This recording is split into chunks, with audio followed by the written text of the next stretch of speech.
Present back door jobs ఉన్నాయా? Back door proxy నమ్మొచ్చా? ఇప్పుడు నమ్మొచ్చా?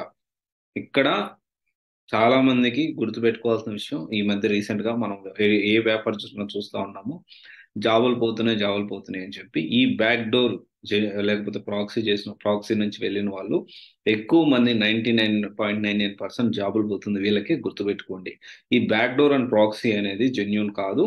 అండ్ ప్రెసెంట్ కానీ ముందు కానీ బ్యాక్ డోర్ ఎప్పుడు ప్రిఫరబుల్ కాదు.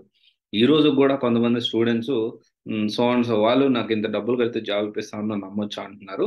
ప్రజెంట్ ఉన్న సిచ్యువేషన్ లో సబ్జెక్ట్ నేర్చుకొని మీరు ఓన్ గా క్రాక్ చేసుకుంటేనే మీకు జాబ్ అనేది వచ్చే పరిస్థితి ఉంది. మీరు ఒకవేళ ఓన్ గా క్రాక్ చేసుకోలేకపోతే జాబ్ చేయాలి అనుకోవడం మానేసేయండి. ఎందుకంటే ప్రజెంట్ సిచ్యువేషన్ అనేది సబ్జెక్ట్ బాగా వచ్చిన వాళ్ళకి దాంట్లో కూడా చాలా హెవీ కాంపిటీషన్ అయిపోయింది.